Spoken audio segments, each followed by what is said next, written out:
नमस्कार दोस्तों। आध्यात्मिक समाधान सीरीज के 22वें एपिसोड के अंदर आप सभी का बहुत-बहुत स्वागत है। मेरे प्यारे भाइयों और बहनों, हम हैं पूर्व जन्म की कहानियों के कथावाचक, past life regression expert, life and leadership coach Hitesh Chhabra. प्यारे दोस्तों, हमारे आज के इस वीडियो के अंदर हम सूरत, गुजरात के रहने वाले एक भाई हैं, उनका काउंसलिंग का केस आप सभी के साथ हम साझा करने वाले हैं हमारे आज की वीडियो के अंदर। दोस्तों, ये प्यारे भाई अपने जीवन में जिस भी चीज के अंदर इन्होंने कामयाब होने का प्रयास किया, उसके अंदर इनको कामयाबी नहीं मिली। इनको कोई ना कोई अड़चनें इनके जीवन के अंदर आती रहती हैं, जिसकी वजह से ये कामयाब नहीं हो पाते हैं। हमारे प्यारे भाई विवाहित हैं और अपने विवाहित जीवन के अंदर भी जिस समस्या से ये जूझ रहे हैं, उसी का ही एक वर्जन है जो कि इनके विवाहित जीवन के अंदर भी उसने समस्या पैदा कर रखी है। तो हमारे आज के इस वीडियो के अंदर दोस्तों हम आपको पूरा ये जो भाई हैं क्या प्रॉब्लम्स ये फेस कर रहे हैं अपनी लाइफ में वो भी बताएंगे और क्या इनको हमने एडवाइस किया कैसे अपनी समस्या से बाहर आ सकते हैं ये भी हम आपको बताएंगे। इसके साथ साथ मेरे प्यारे भाई और बहनों, जब इन भाई ने जो भी रिकमेंडेशंस हमने इनको दिए उसको इम्प्लीमेंट करने का प्रयास किया अपने जीवन के अंदर, तो फर्दर कुछ चैलेंजेस इनके जीवन के अंदर आ गए। उनसे भी बाहर निकलने में या इनको कैसे उन चैलेंजेस को देखना चाहिए, क्या हमने एडवाइस दिया, वो सब कुछ भी हम इस वीडियो के अंदर आप सभी के साथ साझा करने वाले हैं। लेकिन इससे पहले प्यारे भाई और बहनों, एक छोटा सा अपडेट आप सभी के साथ हम साझा करना चाहते हैं। प्यारे भाई और बहनों, जितने भी भाई और बहनों ने हमारे चैनल की मेंबरशिप के लिए ऑप्ट किया हुआ है, उन सभी के लिए एक गुड न्यूज़ है। दोस्तों, कुछ ही दिनों के अंदर हमारे चैनल के ऊपर बहुत सारे पास्ट लाइफ रिग्रेशन की स्टोरीज हैं, जिनको हम इकट्ठा अपलोड करने वाले हैं, जिनका बल्क अपलोड होने वाला है। दोस्तों, जितने भी भाई-बहन हैं, जिन्होंने चैनल की मेंबरशिप के लिए ऑप्ट किया हुआ है, उनको इन सभी स्टोरीज का, इन सभी वीडियोस का अर्ली एक्सेस मिलने वाला है। यानी कि चैनल के ऊपर जब वीडियोस पोस्ट होते हैं दोस्तों, तो हर 2 दिन में या हर 3 दिन में इस प्रकार से वीडियोस को पोस्ट किया जाता है। लेकिन उनको जैसे शेड्यूल किया जाता है कि हर तीसरे दिन इस समय पर जो वीडियो है, वो लाइव हो जाएगी चैनल पे। लेकिन जिन भी भाई और बहनों के पास मेंबरशिप होगी, जैसे ही वो सारे वीडियोस अपलोड होंगे, वीडियोस अपलोड होते ही जितने भी मेंबर्स हैं हमारे चैनल के, वो उन सभी वीडियोस को देख पाएंगे। इसके साथ साथ दोस्तों, जो लाइव क्वेश्चंस एंड आंसर्स के सेशंस हम कंडक्ट करने वाले हैं इस महीने से जो शुरू हो रहे हैं, उसमें कई सारे सेशंस ऐसे होने वाले हैं जो कि मेंबर्स ओनली होने वाले हैं। क्योंकि जब भी ये सेशंस कंडक्ट कराए जाते हैं, तो बहुत सारे भाई बहन ऐसे होते हैं जिनके क्वेश्चंस होते हैं, उनके क्वेश्चंस और आंसर्स हम लेते हैं, उनको आंसर करने का प्रयास करते हैं। लेकिन मेंबर्स ओनली वीडियोस के अंदर, क्योंकि मेंबर्स सब्सक्राइबर्स के मुकाबले में कम होते हैं, तो मेंबर्स ओनली जो सेशंस कंडक्ट कराए जाएंगे, उसके अंदर सिर्फ जो मेंबर्स हैं उन्हीं को ही ज्वाइन करने का नोटिफिकेशन जाएगा। तो ये 2 नए बेनिफिट्स हैं, जो भी हमारे चैनल के मेंबर्स हैं, उनके लिए हम लेकर के आए हैं। तो अगर आप भी हमारे चैनल की मेंबरशिप के लिए ऑप्ट करना चाहते हैं, तो हमारे इस वीडियो के नीचे आपको एक जॉइन बटन नज़र आ रहा होगा, उसका इस्तेमाल करके आप भी चैनल की मेंबरशिप के लिए ऑप्ट कर सकते हैं। तो आइए प्यारे दोस्तों, अब बात करते हैं कि इन भाई ने अपनी क्या परेशानी बताई और क्या समाधान जो है फिर इनको प्रोवाइड किया गया। सबसे पहले तो दोस्तों इन्होंने अपने करियर के बारे में बताया कि इनका जो करियर है, उसको लेकर के बहुत परेशान हैं, क्योंकि ये ठीक से कोई भी नौकरी नहीं कर पाते हैं। ये किसी भी बिज़नेस को अपने जीवन के अंदर सेट नहीं कर पाए हैं। लगभग 35 वर्ष की आयु के एक विवाहित पुरुष हैं और इनके विवाह को भी लगभग 6 वर्ष हो चुके हैं। इनसे हमने पूछा कि मेरे प्यारे भाई, अगर आपकी नौकरी आप नहीं कर पाते हैं, तो घर कैसे चलता है? तो इन्होंने बताया कि मेरे प्यारे भाई, जब से मेरी धर्मपत्नी विवाह करके आई है, तब से मेरा घर तो मेरी पत्नी ही चला रही है। तो मेरी तो कोई मुझे नौकरी ठीक से मिलती नहीं है और मिलती है तो मैं कर नहीं पाता। अच्छा, बहन जो है मतलब इनके जो धर्मपत्नी, हमने पूछा वो क्या कमा लेते हैं? तो उन्होंने बताया कि भई उनका अभी छोटा-मोटा उनका कुछ काम है एडमिनिस्ट्रेशन से रिलेटेड कोई जॉब करते हैं किसी डायमंड की कंपनी में। सूरत के रहने वाले हैं तो वहाँ पे डायमंड्स वगैरह का काफ़ी काम होता है। एंड अच्छा बाय द वे इनको डायमंड्स की बहुत नॉलेज है। कैसे उनकी कटिंग होती है, कितने कैरेट का क्या होता है, कहाँ से सोर्स आप कर सकते हो डायमंड्स को, है ना? तो सूरत के रहने वाले हैं, भई डायमंड्स का तो पता ही होगा और इनके पिताजी भी डायमंड्स के बिज़नेस के अंदर थे, लेकिन वहाँ पर भी कुछ ये कर नहीं पाए, ना नौकरी ना कुछ। अच्छा तो वाइफ जो है इनकी वो एडमिनिस्ट्रेटिव जॉब करते हैं किसी डायमंड्स की कंपनी के अंदर। तो उन्होंने बताया कि जो पत्नी है वो 22-23 हज़ार रुपए जो है वो कमाती हैं। तो हमने पूछा भाई इतना महँगाई का ज़माना है 22-23 हज़ार में कैसे होता है? तो उन्होंने कहा कि भई मेरे जो मम्मी जी हैं, मेरे मम्मी जी के पास पिताजी काफ़ी छोड़ गए हैं। तो पिताजी जो हैं वो 10 वर्ष हो चुके हैं इनके पिताजी को शांत हुए। नहीं तो पहले पिताजी का बहुत सपोर्ट था इनको। अब ये कहते हैं कि इनके जो माताजी हैं, इनके माताजी को 5 से 10 हज़ार रुपए उनकी जो सेविंग्स है उसमें से इनको देने पड़ते हैं और तब जो है इनका घर ठीक से चलता है। अच्छा माताजी साथ रहते हैं? कह रहे नहीं माताजी साथ नहीं रहते हैं। क्यों माताजी साथ नहीं रहते हैं? इन्होंने बताया कि भैया हमारा जब विवाह हुआ ना, तो तब से ही कह रहे मेरे पत्नी और मैं हम प्रेम बहुत करते हैं एक-दूसरे को, लेकिन झगड़े बहुत होते हैं हम दोनों। हम अलग नहीं होना चाहते एक दूसरे से लेकिन कह रहे पहले दिन से ही ना हम बहुत बुरी तरह से झगड़ते हैं एक दूसरे के साथ। बातें कह रहे मेरी वाइफ भी बातें सुनाती रहेगी, सुनाती रहेगी, सुनाती रहेगी। मैं भी उसको कुछ ना कुछ बोलता रहूँगा। तो कह रहे मेरे जो मम्मा है ना कह रहे वो बड़े ना परेशान हो गए इस चीज़ से। तो मम्मी ने बोला कि बेटा तुम रहो यहाँ पे, मैं नहीं रह सकती यहाँ पे। तो कह रहे मम्मी ने अलग से किराए पे घर ले लिया। मम्मी के पास इनफ है, वो अपने किराए के घर का भी खर्चा, अपना खर्चा भी निकाल लेती हैं। मुझे भी 5-10 हज़ार वो सपोर्ट कर देती हैं। लेकिन ये कहते हैं कि भैया मेरे को अच्छा नहीं लगता बिल्कुल भी, कि मेरी माताजी से जो इतनी बुजुर्ग हो गई हैं, है ना? 70-75 वर्ष की शायद 70 के आसपास की हैं इनकी माताजी। इन्होंने बताया कह रहे उनसे वो लेना। इनका एक बड़ा भाई भी है। इनके बड़े भाई के साथ भी करियर रिलेटेड इश्यूज़ हैं, लेकिन वो फिर भी कुछ जॉब करते हैं। तो ये कहते हैं कि भई वो उसकी उतनी बुरी नहीं है, लेकिन मम्मी ना मेरे लिए बहुत चिंतित रहती है। कह रहे मैं बहुत बोलता हूँ कि मम्मी यहीं पे आकर के रहो, हम आपकी सेवा करें, तो कह रहे मेरी मम्मी तो बोल देती है कि भाई तुम अपनी सेवा कर लो, पहले शांति से रहना सीख लो, उसके बाद मैं आऊँगी। तो कह रहे फिर माँ से भी मैं अलग रहता हूँ, कह रहे मेरे को इस चीज़ का भी दुःख रहता है। मेरी वाइफ भी चाहती है कि मम्मी जी साथ रहें, कह रहे लेकिन हमारे घर का माहौल ही नहीं बनता ऐसा। तो जीवन में समस्याएँ देखो, देखो माँ से दूर काम-धंधा कुछ है नहीं। अच्छा, अब काम-धंधे में इन्होंने विस्तार से बताया क्या हुआ। इन्होंने कहा कि भैया जब मैंने एमबीए अपना जो ग्रेजुएशन है, एमबीए का उसको पूरा किया था, तो ये कहते हैं कि ना मेरी जॉब लग गई थी वो करते ही।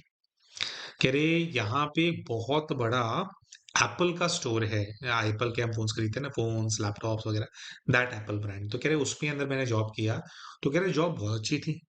कह रहे मैंने स्टार्ट सेल्समैन से किया लेकिन एप्पल ब्रांड था तो उनकी सैलरी वगैरह भी अच्छी थी और फिर उनके स्टोर्स खुलते रहते हैं तो कह रहे वहां पे फिर अपॉर्चुनिटी भी थी ग्रो करने की। लेकिन ये कहते हैं कि ना मैं जैसे जॉब पे जाता था ना मुझे ना अंदर से एक इरिटेशन सी होती थी। मतलब मेरे को समझ में भी नहीं आता था मुझे क्यों मैं पसंद नहीं कर रहा हूँ। कह रहे मुझे जरा सा भी कोई कुछ बोल देना वो मेरे दिमाग में चलता रहता था। और फिर ये कहते हैं कि वो इरिटेशन इतना इतना बढ़ गया।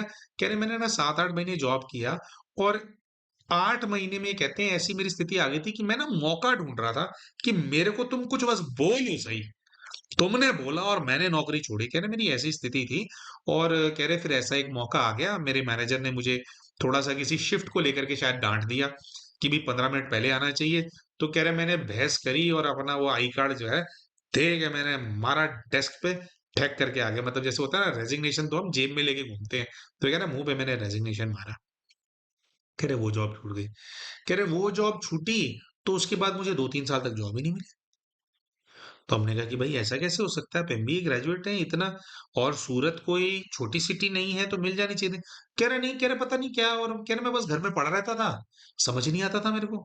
मैं जॉब ढूँढने जाने का मन भी नहीं करता था। कह रहे मोटा-मोटा 2-3 साल तक जॉब नहीं मिली। उसके बाद ये कहते हैं इनके जो भाई हैं, वो इनसे 10 साल बड़े हैं, इनके बड़े भाई। तो कह रहे मेरे भाई का बहुत उसकी मतलब ठीक-ठाक था उसका प्रोफाइल और कह रहे फिर उसने किसी आईटी कंपनी में मेरे को लगवा दिया। कह रहे उसने जिस आईटी कंपनी के अंदर मुझे लगवाया उसके अंदर मेरा डेवलपमेंट का काम नहीं था, कुछ और काम था इनका, शायद क्लाइंट इंटरैक्शन का कुछ काम इनको मिल गया। कह रहे भैया वहां पे ना फिर मैंने 3 साल काम किया।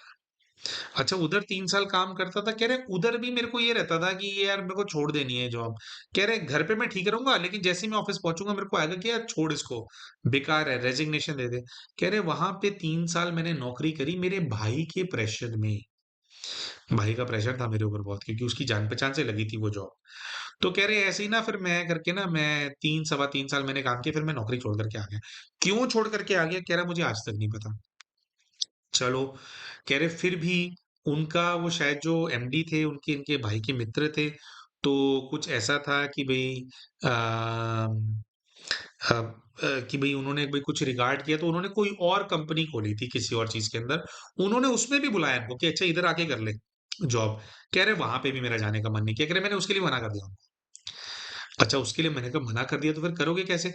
तो कह रहा भैया मेरे को सब कुछ पता है कि मेरे घर का गुजारा बहुत मुश्किल से चल रहा है, 22-23 हजार रुपए से क्या होता है आजकल। कह रहे मुझे पता है कि मेरी वाइफ कितना स्ट्रगल कर रही है, कितना ज्यादा खपती है ना। और कह रहे मेरा घर पे भी कुछ करने का मन नहीं करता, रोटी रोटी भी बीवी आके बनाती है। कह रहे भैया मैं ना घर में कंट्रीब्यूट कर रहा हूँ ना, मेरा नौकरी ढूंढने का मन करता है, मैं नौकरी करने का मन करता है, कुछ मन नहीं करता मेरा। कह रहे चक्कर क्या है समझ में नहीं आ रहा। और कह रहे मेरे को पता है कि मेरा मन नहीं कर रहा, करना चाहिए मुझे, इस चीज का अंडरस्टैंडिंग है, क्या चक्कर है समझ में नहीं आ रहा। दूसरा इन्होंने चीज बताई कि पत्नी से क्यों झगड़े होते हैं। कह रहे शुरू में क्यों होते थे तो याद नहीं, लेकिन कह रहे अभी आजकल हमारे झगड़ों का जो मुद्दा है वो ये चल रहा है, पिछले 4 वर्षों से ये भाई कह रहे हैं कि भैया हम संतान उत्पन्न करने का प्रयास कर रहे हैं, लेकिन कुछ ना कुछ प्रॉब्लम आ रही है। अब ये कह रहे हैं कि भैया मेडिकल टेस्ट करा लिए, मेडिकल टेस्ट में कोई प्रॉब्लम नहीं आती है, हमारे को समझ ही नहीं आ रहा। कह रहे डॉक्टरों के पास कुछ नहीं है बताने के लिए, घूम फिर करके जैसे कई सारे और टेस्ट होते हैं, जो लोग इस प्रॉब्लम से गुजर रहे हैं उनको पता होगा। कह रहे वो सब में से हम ठीक है, कह रहे मैं भी ठीक हूँ, मेरी पत्नी भी ठीक है, लेकिन वो प्रेग्नेंट ही नहीं हो पा रहे हैं। कह रहे मेरी पत्नी को थक हार के मेरे डॉक्टर्स ने ये बोल दिया कि जी आप इसलिए नहीं हो पा रहा है क्योंकि आप ओवरवेट हो। तो हमने पूछा कि जो बहन है वो ओवरवेट क्या मतलब, कितना ओवरवेट है? तो कह रहे हैं मतलब ओवरवेट कुछ ऐसा नहीं है कि भाई जैसे कोई होता है बहुत ज्यादा मोटे हो जाते हैं, एविडेंट होता है। कह रहे हैं ऐसा नहीं है, थोड़ा बहुत ही है, मतलब उनकी एज के हिसाब से जितना होना चाहिए उससे 15 किलो ज्यादा है उनका। कह रहे हमने हमारे को भी यही वाइब आ रहा था, और वो भी भाई ये कह रहे थे कि ना डॉक्टरों को ना परेशानी मिल नहीं रही है, तो घूम फिर करके उन्होंने ये बोल दिया कि जो ओवरवेट हो इसलिए प्रेग्नेंट नहीं हो पा रहे। हालांकि दोस्तों हमने, अभी हम डॉक्टर तो है नहीं, अभी गायनेकोलॉजिस्ट तो है नहीं, लेकिन हमने मतलब स्पेसिफिकली एज सच सुना नहीं, क्योंकि भाई बहुत बहुत वेट होते हैं। हम तो पंजाब के रहने वाले हैं भैया, पंजाब में तो सभी ओवर वेट होते हैं। हमारे यहाँ पे तो हमने कभी नहीं सुना कि ओवर वेट के चलते भाई ऐसी समस्या आ रही हो, है ना। तो वो भी प्यारा भाई यही बोल रहा था कि भैया इनको ना मिल नहीं रही है प्रॉब्लम, तो कुछ इन्होंने बस ऐसा बोल दिया कि है। तो अब इन सब चीजों को लेकर के ये जो प्यारा भाई है बहुत ज्यादा परेशान था, पास्ट लाइफ रिग्रेशन भी कराना चाहते थे, लेकिन इनकी जो स्थिति है उसको देख करके हमने इनको बोल दिया था कि भाई आपका पास्ट लाइफ रिग्रेशन नहीं हो सकता। क्यों नहीं हो सकता? क्योंकि वो थोड़ा ब्लॉकेड है, ब्लॉक्ड है, बहुत ज्यादा वाइब है, बहुत ज्यादा फील हो जाती है। अच्छा दोस्तों, एक दूसरी चीज इन्होंने बताई, इन्होंने बताया कि भैया जब मैंने सोचा था ना कि भाई मुझे आपसे ये सेशन करना है, तो कह रहे सेशन जैसे ही मैंने सोचा इस चीज के बारे में कि मुझे काउंसलिंग रखवाना है, कह रहे मेरे को एंजाइटी सी होने लगी बहुत ज्यादा। कह रहे और अभी भी मेरे को यही आ रहा था कि मैं कैंसिल कर दूं इस सेशन को। आपसे बात कर रहा हूं मैं तो मुझे ना बहुत ज्यादा ना एंजाइटी सी फील हो रही है। दोस्तों यहाँ तक आई एम श्योर आप लोग भी समझ गए होंगे क्या समस्या है इस प्यारे भाई के साथ, और हमारे को तो क्लियरली समझ में आ ही रहा था। इनके केस में कई बारी क्या होता है आपको क्लियर फीलिंग आ जाती है, वैसा नहीं था, लेकिन जो इन्होंने पूरा केस बताया उसके अंदर क्या है वो बट ऑब्वियस है जो हमारे को समझ में आ रहा था। तो अच्छा, ये कह रहे थे भाई जी मैं आपसे बात कर रहा हूँ ना, मुझे एंजाइटी हो रही है, मुझे लग रहा है कि मैं रख दूं इस फोन को, मतलब मैं मीटिंग को एग्जिट करके भाग जाऊं। तो जब उन्होंने ये बात बोली दोस्तों, तो हमने, जैसे आपने देखा होगा कि मेडिटेशन के सेशंस के अंदर भी हम ध्यान कराते हैं परम पिता परमात्मा शिव को, महाकाल के रूप में याद किया इनके सेशन में। हमने कहा कि कोई नहीं, आप अपना जो ध्यान है सीधा महाकाल बाबा का जो गर्भगृह है ना, उसके अंदर ले जाओ। बस ऐसा फ़ील करो कि वहाँ बैठे हो आप। और जो महाकाल हैं, उनकी जो कृपा है आपके ऊपर बरस रही है, उनका प्रकाश आपके ऊपर बरस रहा है, उनके प्रकाश में आप नहा रहे हो। सेशन करने के लिए हम माध्यम हैं, लेकिन आज आपकी सहायता जो है वो बाबा ने करनी है। ऐसी फीलिंग लेकर के आओ, उन पर अपना ध्यान लगाओ। जैसे ही भाई से ध्यान लगवाया, 2-3 मिनट उनको ये एक्टिविटी करवाई, तो कह रहे यार, भैया खत्म सी हो गई एंजाइटी। मेरे को अब नॉर्मल नॉर्मल फील हो रहा है। पहले धड़कनें सी बढ़ी हुई थी। कह रहा है अब ना ठीक लग रहा है मेरे को। कह रहा है ये कैसे हुआ? तो हमने कहा ये कैसे हुआ ये बाद में बताएंगे। वो तो बाबा की कृपा है। जो भी बच्चा ध्यान लगाए परमात्मा के ऊपर है ना, विशेषकर महाकाल जो है, महाकाल बाबा क्या है, वो कालों के भी काल है। तो कोई भी शक्ति जब काल रूप में आपके जीवन के अंदर आती है, काल रूप में कौन सी शक्ति आती है, मतलब क्या मतलब होता है इस चीज का, मतलब आपके जीवन को तहस नहस करके, आपको बर्बाद करके, आपके प्राण हरण करने के लिए आती है, उसको बोलते हैं काल रूप में आना। कह रहे महाकाल, हमने कहा कि उनके भी काल है। जिसके साथ महाकाल है उसको काल खा नहीं सकता, अलाउड ही नहीं है उसको। अकाले मृत्यु नहीं हो सकती उसकी। जिसको जो जो महाकाल पे ध्यान लगाता हो, बाबा महाकाल पे ध्यान लगाता हो। तो खैर, तो वो हम ये अलग वीडियो में हमने पहले भी बोला हुआ है, अलग अलग ज्योतिर्लिंगों पे, शिव जी के अलग अलग स्वरूपों पे हम बनाएंगे, विस्तार में बात करेंगे। तो वापस आते हैं, तो भाई का हमने 2-3 मिनट बस मेडिटेशन सा कराया, उसने कहा ये ठीक लग रहा है, अब मैं आगे की बात कर पाऊंगा। तो यहाँ पे प्यारे भाई और बहनों, हमने जो अपना इनको जो ओपिनियन दिया, हमने कहा कि देखो भाई, आपके साथ 110% कोई ना कोई प्रेत बाधा है। और ये इस प्रकार की प्रेत आत्माएं, वैसे तो प्रेत आत्माएं, प्रेत होता ही वो है जो कि आपके जीवन के अंदर अड़चने पैदा करे, लेकिन आपके जीवन के अंदर ये जो प्रेत आत्मा है, एक हो सकती है, एक से ज्यादा भी हो सकती है, विशेषकर आपको बर्बाद करने के लिए ही आपके जीवन के अंदर आई हुई है। कैसे पता बर्बाद करने के लिए आई हुई है और क्या?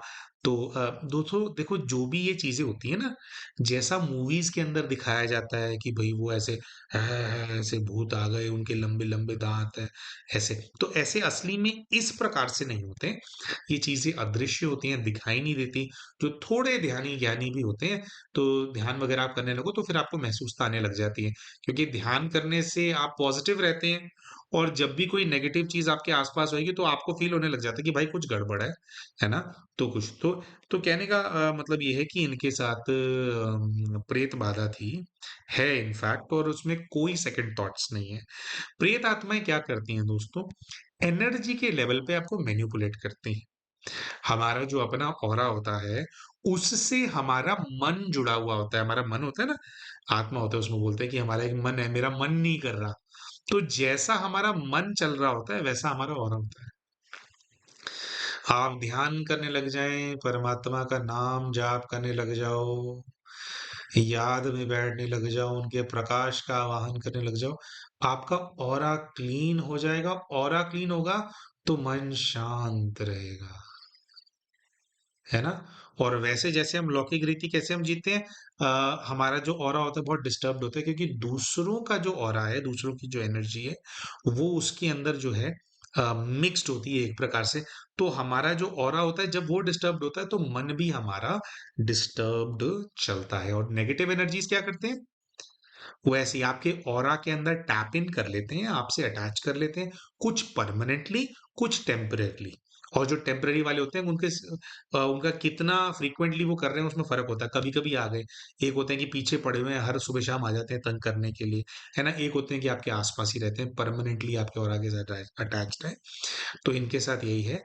क्या होता है कि जब कोई चीज पीछे पड़ी होती है ना, आपका काम बिगाड़ने वाली, तो वो यही करती है, आपकी बुद्धि फिरा देती है, आपसे गलत मलत काम करा देगी, है ना? आपके मन में आप सोच रहे हो मैं इरिटेट हो रहा हूँ, मैं इरिटेट हो रहा हूँ क्योंकि वो व्यक्ति ऐसा कर रहा है, या वो व्यक्ति ऐसा कर रहा है, या कंपनी की पॉलिसी ठीक नहीं है, या ये ठीक नहीं है, वो ठीक नहीं है। एक्चुअली में क्या है कि कोई शक्ति है, वो आपकी बुद्धि फिरा रही है बार बार, वो आपको गुस्सा दिला रही है। आपके ऑरा के अंदर गुस्सा, इरिटेशन, ईर्ष्या, है ना? ये सारी भावनाएँ जो हैं उनको मिक्स कर रही हैं। दोस्तों, ये कहने का मतलब ऐसा नहीं है कि भई लोग खुद नेगेटिव नहीं सोचते कि नेगेटिव सोच आई तो सीधा ही प्रेत आत्मा ही होगी। लेकिन दोस्तों एक होता है कि भई कभी मैं नेगेटिव हो गया और कभी फिर मैं खुद को मैं ठीक कर लेता हूँ, मैं अपने ऊपर वर्क कर पाता हूँ। अगर कोई भी व्यक्ति ऐसी परिस्थिति के अंदर है जिसकी मुसीबत उसको दिख रही है और वो खुद पे वर्क नहीं कर पा रहा, उसका अपने ऊपर वश नहीं है। जैसे भाई बोल रहा था कि मैं चाहता हूँ लेकिन मुझसे इंटरव्यू दिए नहीं जाते, मुझसे जॉब ढूँढनी ही नहीं जाती, डिमोटिवेशन आ जाता है अंदर। तो ये दिखा रहा है कि भी प्रेत बाधा है। और फर्दर कौन सी चीज इनके केस के अंदर क्वांटिफाई करती है इसको, वो ये है कि ये फिजिकली इन लोगों को प्रॉब्लम नहीं, ना इनको ना बहन को, ना इनकी धर्म पत्नी को, है ना? और संतान उत्पन्न नहीं हो रही है तो क्या होता है जब दुष्ट शक्तियां होती हैं जो आपको बर्बाद करने के लिए आई होती हैं, तो वो घर के अंदर संतान को भी नहीं आने देती, मतलब गर्भ को ठहरने नहीं देती। गर्भ अगर ठहर भी जाएगा तो 1 दिन, 2 दिन, 3 दिन ठहरेगा, उतने में ही नाश करवा देती हैं उस चीज़ का। और इतने छोटा जो गर्भ होता है, अगर उसका नाश हो जाए तो पता भी नहीं लगता, है ना? माताओं-बहनों को। तो आप लोगों को पता भी नहीं लगता। तो कोई ना कोई ऐसी चीज़ है जिसने बहन का जो गर्भ है उसको बाँध दिया है। आपके जीवन में किसी भी प्रकार की खुशी को ये जो चीज़ है, नहीं आने देना चाहती। अब दोस्तों, ये जो है हमने वो किया तो हमने अच्छा एक और चीज़ उन्होंने बताई थी, सॉरी आपको बताना भूल गए। तो जब हमने इनसे ये वाली सारी बातें बोली, तो फिर इन्होंने बताया कि भैया एक चीज़ है, मेरी पत्नी के साथ। तो हमने बोला क्या? कह रहे अब आप ये बात बोल रहे हो ना, तो मुझे लग रहा है कि हाँ, आप शायद सही बोल रहे हो। तो उन्होंने बोला कि मेरी जो पत्नी है ना, जब भी वो मुझसे झगड़ती है ना, तो कह रही मेरी पत्नी मुझसे ऐसी बातें बोलती है कि तू किसी काम का नहीं है, तू जा करके मर जा। और कह रहे चीखने चिल्लाने लग जाएगी अचानक से। कह रहे जब वो झगड़ा करती है ना, मुझे ऐसा लगता है कि वो नहीं बोल रही, उसके अंदर कोई और बोल रहा है। और करते करते कह रहे मेरी पत्नी ना ऐसे बड़ी बड़ी आंखें करेगी और ऐसे ना जोर जोर से सांसने लग जाएगी, ऐसे करने लग जाएगी। कह रहे झगड़ा करना है, पर कह रहे बहुत हाइपर हो जाएगी और पूरा जैसे कि कोई चीज़ आ गई हो और वो चीज़ खा जाना चाहती है। और कह रही मेरी पत्नी ये बात ज़रूर कहती है मुझे कि तू जा कर के मर जा, तेरे को जीने का हक नहीं है, तू किसी लायक नहीं है, तेरे को मर जाना चाहिए, मर जाना चाहिए। कह रही ये बातें बहुत ज़्यादा बोलती है मेरी पत्नी। तो कह रहे प्रेत बाधा उसके ऊपर है भैया या मेरे ऊपर है? तो हमने कहा कि भाई देखो, ऐसा प्रेत जो होते हैं या ऐसी जो एनर्जीज़ होती हैं, ऐसा कुछ नहीं होता कि इनको कोई पक्का ठिकाना है ना? कि भई यही वाला घर है, बस यहीं-यहीं पे रहते हैं, उनको तो परेशान करना है। अगर उन्होंने आपको परेशान करना है, तो डायरेक्टली भी आपको परेशान करेंगे और किसी के थ्रू भी करवाएँगे, क्योंकि ये जो समस्या है, आपके शादी से पहले से चलती आ रही है। बचपन से ही कुछ-कुछ और भी चीज़ें बताई थी, ये मन ना लगना और ये सब कुछ होना। कह रहे हमने कहा कि पहले से ही है, ठीक है? करियर प्रॉब्लम शादी से पहले से ही थी। आपके यहाँ पे ये जो गुड़िया आई है, विवाह करके, आपकी पत्नी जो है, फिर आपके यहाँ पे इस पे भी हावी होने लग गई है वो चीज़। वो आस-पास ही रहती है, इस घर में ही रहती है, उस पे भी हावी होने लग गई है। हमने ये भी इंक्वायर किया कि आपकी पत्नी से कभी आपने शांति में बात करी है कि भई पहले कभी कोई वो गुस्सा हो जाती थी या ऐसा कोई चैप्टर होता था, ससुराल वालों से पूछा है? तो इन भाई ने यहाँ पर भी इस चीज़ की क्लैरिटी दी कि भाई साहब, मेरे जो ससुराल वाले हैं उनसे बात हो चुकी है। सब यही बोलते हैं कि हमारे घर में तो लड़की ठीक थी, यहाँ झगड़े करती नहीं थी। बेटा अपना परिवार है, आप थोड़ा काम धंधा करो, बच्ची पे प्रेशर है, इस वजह से झगड़ती होगी। तो कह रहे विवाह से पहले मेरी वाइफ़ अपने घर में, मतलब एक होता है ना कुछ बच्चों का नेचर ही होता है ऐसा। कह रहे मेरी वाइफ़ का ये नेचर नहीं था, ये वाली बात भी हम लोगों ने कन्फर्म कर रखी है शादी के बाद से। फिर कह रहे कि मैं तो ये सोचता रहा कि भई फाइनेंशियल प्रॉब्लम है और अब 4 साल से बच्चा हम ट्राई कर रहे हैं, हो नहीं रहा, उसका फ्रस्ट्रेशन। तो भाई के सामने हमने बात रखी दोस्तों कि उसका फ्रस्ट्रेशन तो है ही। ऐसा नहीं है कि उसका फ्रस्ट्रेशन नहीं है, उसका फ्रस्ट्रेशन तो है ही, लेकिन एक होता है कि फ्रस्ट्रेशन है, हम उसको मैनेज कर सकते हैं।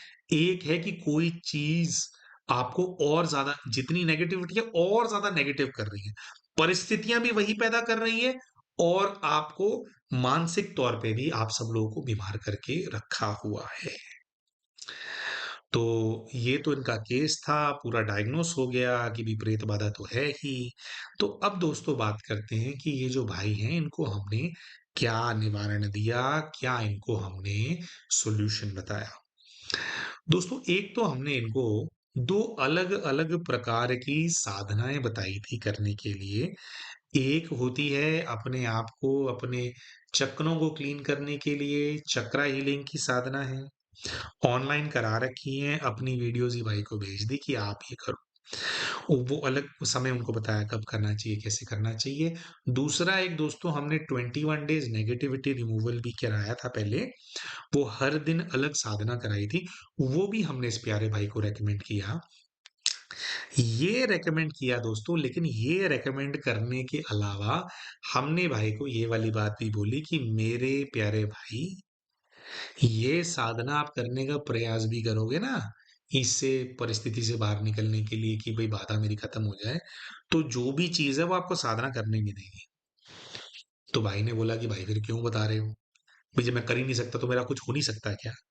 तो फिर भाई को हमने कुछ और गाइडेंस दिया और दोस्तों ये जो गाइडेंस है हमें लगता है कि अगर आप लोगों के जीवन में कोई समस्या है, कोई भी व्यक्ति जिसको दिखता है कि मेरे जीवन के अंदर दुख तकलीफें हैं, तो ये अब जो मैं चीज़ें ऐसी बताएँगे, जो हम चीज़ें आपको बताएँगे, ये कुछ ऐसी चीज़ें हैं दोस्तों, जो कि हर व्यक्ति को अपने जीवन के अंदर पालन करनी चाहिए और इसका जो practical application in the family है, उसके बारे में भी हम थोड़ा-सा बात करेंगे।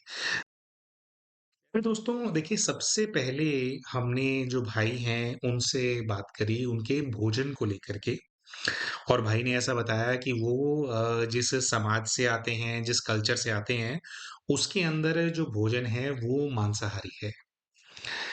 देखिए दोस्तों जो लोग मांसाहारी भोजन करते हैं, कई बार वो इस चीज़ को लेकर के बहुत ज़्यादा हर्ट हो जाते हैं कि भई हमारे लिए तो वो भोजन है ना, आप क्या मांस-मांस करते रहते हो? क्या पाप-पूप कुछ नहीं होता, ऐसा बोलते हैं। तो आपको भी ऐसे समझना है, नहीं समझना वो अलग बात है। हम जो ऐसी परिस्थिति में तो बिल्कुल जो है शाकाहारी भोजन ही हमारे को करना चाहिए। उसका कारण हमने भाई को क्या दिया, वो आपके सामने हम रख देते हैं। तो हमने भाई को बोला कि भाई देखो आज से आपको परमानेंट व्रत लेना पड़ेगा कि मैं केवल और केवल शाकाहारी भोजन ही करूँगा। क्यों? क्योंकि दोस्तों देखिए जैसे आप देखो जो भी सात्विक देवी-देवता होते हैं, है ना? जो भी पुण्य आत्माएँ होती हैं, दिव्य शक्तियाँ होती हैं जो शांति की, सुख की, प्रेम की शक्ति का दान करने वाले होते हैं देवी-देवता, आप देखो कभी भी उनको मांस मदिरा का भोग नहीं लगाया जाता। नहीं लगाया जाता मतलब नहीं। उनको इनफैक्ट तीखा भी भोग नहीं लगाया जाता, खट्टा भी भोग नहीं लगाया जाता। मतलब कोई भी ऐसी चीज़ जो उत्तेजना पैदा करती हो, गर्मी लाती हो आपके अंदर, आपको आक्रोश में लेकर के आती हो, ऐसी कोई भी भोजन वाली वस्तु सात्विक शक्तियों को भोग में नहीं दी जाती है। नहीं, वो स्वीकार नहीं करते, अलाउड नहीं है। है ना? और जितनी भी उग्र होती हैं शक्तियाँ, है ना? कई होते हैं उग्र होते हैं उनके कइयों के होते हैं ऐसे। तो युद्ध करने वाली जो शक्तियाँ होती हैं, जो आक्रोश में लेकर के आती हैं, जो उनको क्या होता है बलियाँ चाहिए होती हैं। तो बात ऐसा होता है दोस्तों जो भी शक्ति है, अब आप किस शक्ति को साधते हैं वो आपकी मर्ज़ी है। लेकिन जिस भी शक्ति की प्रवृत्ति शांति का दान करने वाली होती है, वो सात्विक भोजन स्वीकार करते हैं, सात्विक भोग स्वीकार करते हैं और जिनका आक्रोश वाली होती हैं जो, वो तामसिक चीज़ें स्वीकार करते हैं। है ना? तो होता क्या है दोस्तों जब आप अगर मान लीजिए नॉन वेजिटेरियन फूड है, बनाएँगे तो अपने घर में बनाएँगे, उसकी गंध फैलेगी। बाहर से लेकर के आओगे तो जो भी है पैक करा करके लाओगे उसकी गंध होएगी, है ना? तो क्या होता है दोस्तों जहाँ कहीं भी मांस मदिरा का सेवन होता है या इस प्रकार का जो भोजन होता है उसको खाया जाता है, पकाया जाता है, लाया जाता है जहाँ-जहाँ पे होते हैं, वहाँ पर वैसे ही नेगेटिव एनर्जीज़ आस-पास होती हैं। क्यों? क्योंकि वो इनकी वासना लेती हैं, फ्रेग्रेंस लेती हैं फ्रेग्रेंस, है ना? जैसे आपके प्रभु जी अगर होंगे उनको आप खीर-पूड़ी बना कर के अगर आप भोग लगा रहे हो, तो सामने तो केवल चित्र है, सामने तो केवल उनकी मूरत है, तो उन्होंने स्वीकार कैसे किया? जो भी जैसे दिव्य शक्तियाँ भी होती हैं, तो वो क्या करती हैं, आप सात्विक भोजन आप लाए, उसकी वासना लेती हैं, उसको मतलब जो फ्रेग्रेंस होती है, उसकी ना मतलब एक भासना होती है, फूड का भी एक ऑरा समझ लो आप, उसको स्वीकार करते हैं वो। है ना? और फिर जो उनका प्रकाश होता है, जो उनका तेज होता है, वो उस भोजन में समा जाता है। इसीलिए कहते हैं भोग लगा के खाना चाहिए अपने इष्ट को, है ना?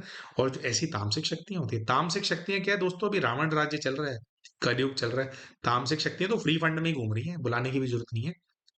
तो ऐसी जो चीज़ें होती हैं, वो उसकी वासना लेती हैं और जहाँ पर ऐसा भोजन होगा, वहाँ वहाँ ये चीज़ें होंगी, इनको अच्छा लगता है, खुशबू अब वो हैं ही झगड़ा कराने वाली शक्तियाँ और ये सब कुछ, है ना?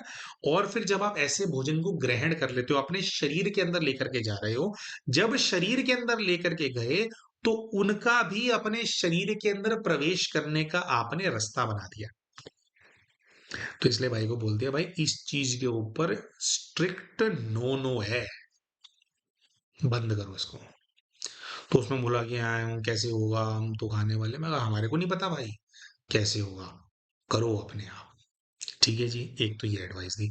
साधना तो कर, अच्छा साधना के साथ ये एडवाइस क्यों दी? क्योंकि देखो, एक तरफ आप साधना कर रहे हो, दूसरी तरफ डेली वो भूत प्रेतों को और उनकी जो एनर्जी है उसको अपने अंदर प्रवेश कराने का आप उनको माध्यम दे रहे हैं। और इसमें भी दोस्तों हम बोलेंगे, अगर किसी को भाई किसी को लगता है कि हमारा तो भोजन है ये वो है, तो आप ऑफेंड होकर के कमेंट्स मत डालिएगा। मतलब आप जो है ये वीडियो आगे आप भले ना देखिए आप, है ना? तो लेकिन प्यारे दोस्तों, जो चीज जैसे होती है वो चीज वैसे होती है। कुछ लोगों को फर्क नहीं पड़ता कि हमारे को गुस्सा आता है, हम एग्रेसिव रहते हैं, हमारे में जेलेसी हो गई है बहुत ज्यादा, हम जेलस फील करते हैं, तो कोई दिक्कत नहीं है ना? ये उनके लिए है जो जीवन में शांति लाना चाहते हैं। ठीक है जी। तो तो आप तो ये बंद करना है आपको कि भी एक तरफ तो आप अपनी ऑरा से बाहर निकाल रहे हो, दूसरी तरफ अपने ऑरा के अंदर डाल रहे हो, तो करते रहो साधना, फिर कुछ नहीं होगा। तो तामसिक भोजन बंद करने के लिए इनको हमने एडवाइस किया। ठीक है जी। तामसिक भोजन में भी कुछ चीजें होती हैं कि चलो बिल्कुल आप वो नहीं कर सकते, नॉन वेज तो छोड़ो, है ना? तो उसके लिए मना कर दिया। ठीक है जी। दूसरा चीज हमने जो भाई को एडवाइस किया, वो ये है कि प्यारे भाई, देखो क्या होता है कि पाताल होता है नीचे और स्वर्ग होता है ऊपर। ये इस चीज का प्रतीक होता है कि जब हमारी स्थिति नीचे की तरफ होती है, ध्यान नीचे होता है, तो लोअर फ्रीक्वेंसी की जो आत्माएं होती हैं, जो प्रेत प्रूत होते हैं, हम इनसे ज्यादा इंटरेक्ट करते हैं, ये हमारी फ्रीक्वेंसी पे होते हैं, तो हमारे को टैप इन कर सकते हैं ये। जितनी हमारी स्थिति ऊपर होती जाएगी, हमारी शक्ति जो ऊर्ध्वगामी होगी, अपवर्ड्स फ्लो होगा एनर्जी का, जो ध्यान करने से होता है ऊपर, क्योंकि स्वर्ग ऊपर है, परमात्मा ऊपर है ना? ऊपर है देवीय शक्तियाँ, पवित्र शक्तियाँ ऊपर है, तो ऊपर की तरफ ध्यान लेकर के जाते हैं, शक्ति ऊर्ध्वगामी हो जाती है ना? तो ये बात हम क्यों बोल रहे हैं? क्योंकि दोस्तों, प्रेत बाधा अगर आपके जीवन के अंदर है, आप देख लें, आप निवारण करने की कोशिश कर रहे हैं, मत्था मार रहे होंगे, सालों से ठीक नहीं हो रहा होगा, वो इसलिए नहीं हो रहा होगा क्योंकि प्रेत बाधा अगर ठीक करनी है, तो जो दूसरा नियम आपको पालन करना होता है स्ट्रिक्टली, वो होता है ब्रह्मचर्य की धारणा। ब्रह्मचर्य, अच्छा, और एक होता है कि नहीं जी हम तो वैसे ही जी कम कम करते हैं जी, थोड़ा लोग कुछ इस तरह की भी बातें करते हैं। कम करते हो, ज्यादा करते हो, नहीं, ब्रह्मचर्य का व्रत होता है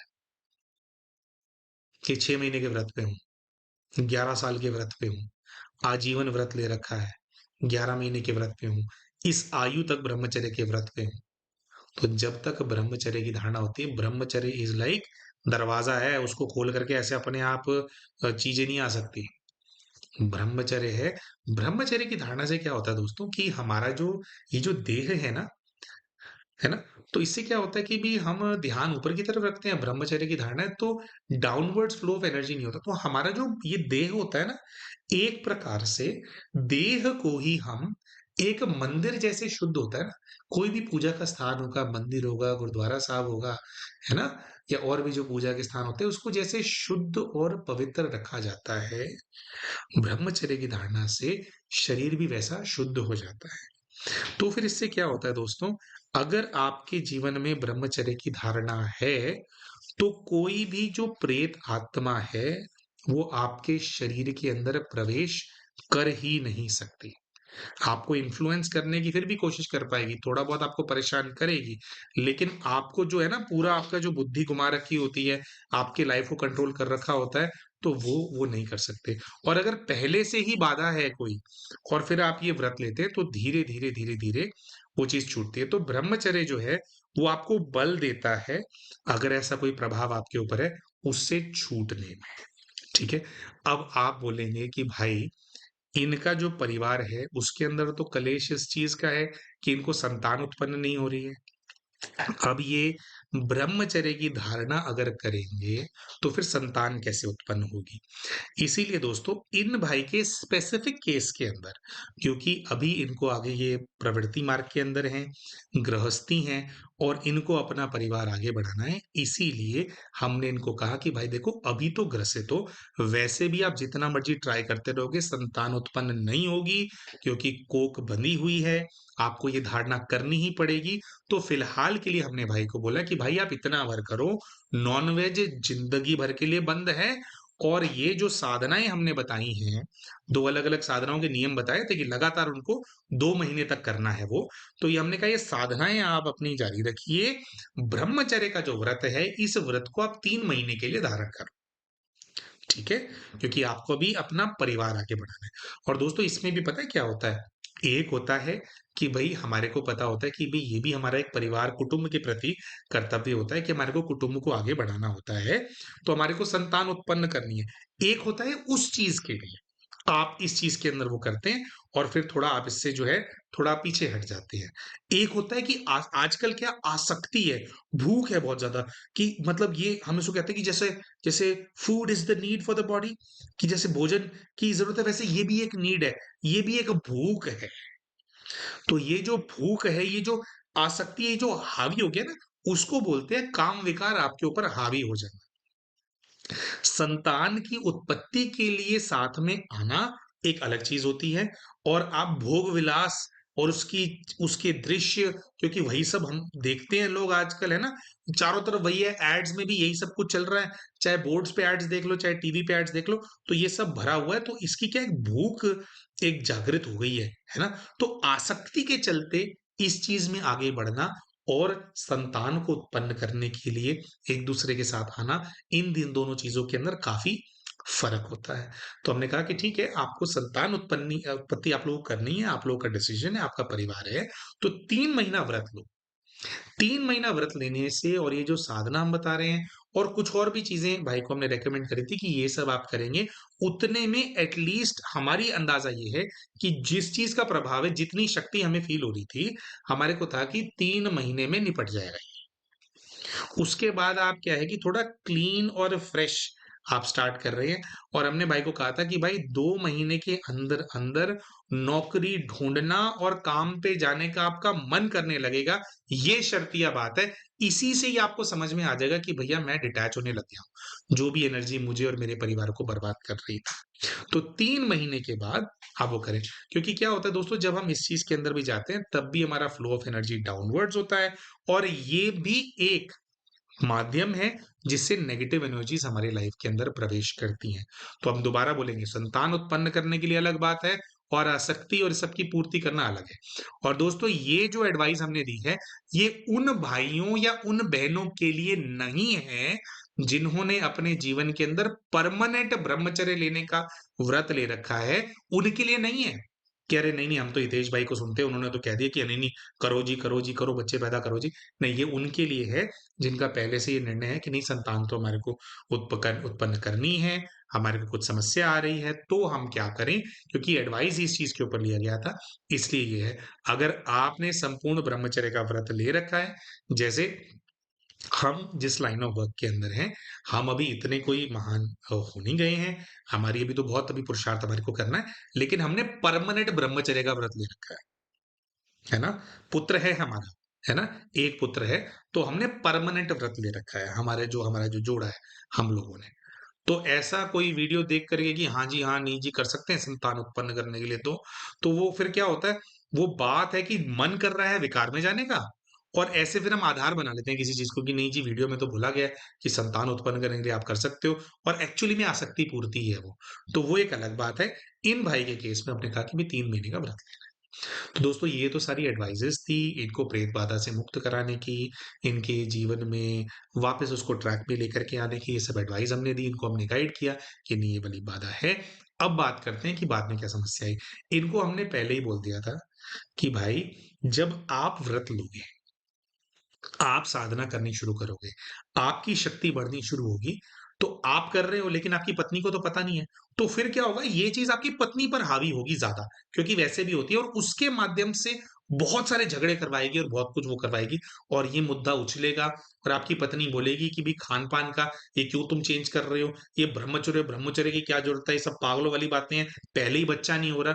हमने ये सारी बातें इनको पहले ही बोली थी और जैसे ही इनके घर में ये बात पता लगी, इनकी वाइफ़ ने ये वाला झगड़ा करना शुरू कर दिया। क्योंकि वो बच्ची इस रीति नहीं देख रही है।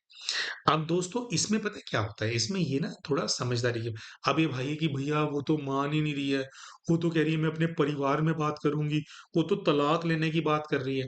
तो हमने कहा भाई कि देखो ऐसा है, प्रेम करती है तुम्हारे को, तुम उसको प्रेम करते हो, तलाक-तुलूक तुम्हारा होने वाला है नहीं। ये ना कुछ ऐसी चीज़ होती है, जैसे छोटे बच्चे होते हैं, छोटा बच्चा नासमझ है। बच्चे को किसी बच्चे को मान लो सर्दी-जुकाम हो रखा है बहुत ज़्यादा। बच्चा ज़िद कर रहा है कि पापा मुझे ना आइसक्रीम लेनी है, मुझे आइसक्रीम लेनी है, आइसक्रीम लेनी है। आप उस बच्चे के पिता हो। क्या आप एक बच्चे को आइसक्रीम के लिए रुलाओगे? इतनी कितनी बड़ी चीज़ है आइसक्रीम भाई ₹10 की आ जाती है। थोड़ी और महँगी माँगे या ₹30-40 की आ जाएगी। इतनी कौन-सी नियामत है? कोई भी दिला देता है ना? अपने बच्चे को। लेकिन आपको पता है कि मेरे बच्चे को इतनी ज़्यादा सर्दी पकड़ी हुई है। अब आपने आइसक्रीम खिलाई तो उसको निमोनिया हो सकता है। आपको ये बात पता है। तो आप वेट करोगे कि बच्चे थोड़ा इसको सर्दी थोड़ा ठीक हो जाए या अभी सर्दियों के दिन चल रहे हैं, बच्चे जब थोड़ा समर आएगा तब बच्चे जी भर के खा लियो आइसक्रीम, कोई मनाइए मेरे बेटा को, है ना? आप करते हो ना? तो हमने कहा आपकी जो पत्नी है, अभी उनकी स्टेज ये वाली है। वो बच्ची इस बात से ग्रसित है कि उसको संतान नहीं हो रही है और एक महिला के लिए जो माँ बनना चाहती है, उसके लिए बहुत दुःख की बात होती है, बहुत ज़्यादा हाइपर वाली ये चीज़ होती है कि ये नहीं हो रहा है। तो उनके लिए बहुत बड़ी तो हमने कहा कि देखो अभी आप वो जो हमने कहा कि देखो आप उनको क्लियरली बता दो कि ऐसे-ऐसे कोई सेशन हुआ था, ये वाली बात सामने आई है कि मुझे 3 महीने तो व्रत लेना पड़ेगा। हमने कहा वो नहीं भी मानते तो कोई बात नहीं, आप यही समझो कि वो प्रेत ही उनके थ्रू झगड़े करवा रहा है आपको परेशान करने के लिए, तो अभी 3 महीना झेलो ज़रूर। ये भी है। तो भाई ने बोला कि भैया झगड़े कैसे झेलूँगा, कैसे होगा? तो ये होता है प्यारे भाई कि या तो 3 महीने एक बार झेल लो, उसके बाद अपना सुखी जीवन जियो। नौकरी करो, फिर अपना वंश आगे बढ़ाओ, सब कुछ वो करो, है ना? फिर अपना आगे बढ़ो, दोनों सुख से दोनों आगे वो करो। वो भी माँ बने, आप भी पिता बनो, है ना? 3 महीने की बात है। जो जितना हमारे को था 3 महीने में हो जाएगा ठीक हमारे हिसाब से। तो भई या तो 3 महीना वो कर लो, ये झेल लो।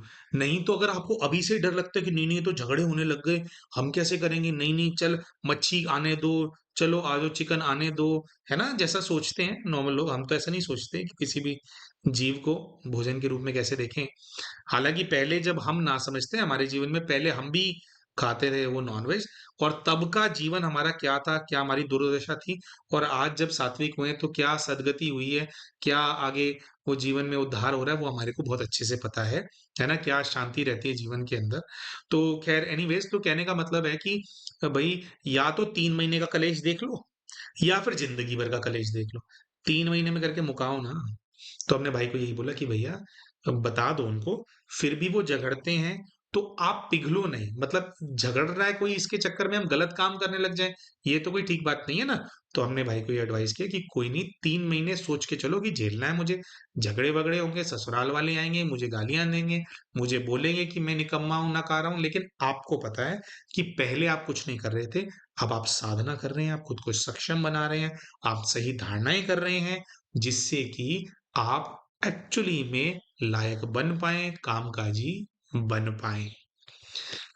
तो ये था मेरे प्यारे भाइयों और बहनों, हमारा आध्यात्मिक समाधान का केस, पूरा केस हमने आप सभी के सामने प्रस्तुत किया। क्या इनको करना चाहिए वो प्रस्तुत किया। प्यारे भाइयों और बहनों अगर आपको केस पसंद आया हो तो वीडियो को लाइक ज़रूर करें। चैनल अभी तक सब्सक्राइब नहीं किया तो चैनल को सब्सक्राइब भी कर लें और वीडियो में कमेंट करके हमारे को बताएँ कि इस वीडियो में आपको क्या अच्छा लगा। मिलते हैं आप सभी के साथ अपने अगले वीडियो के अंदर, तब तक के लिए नमस्कार।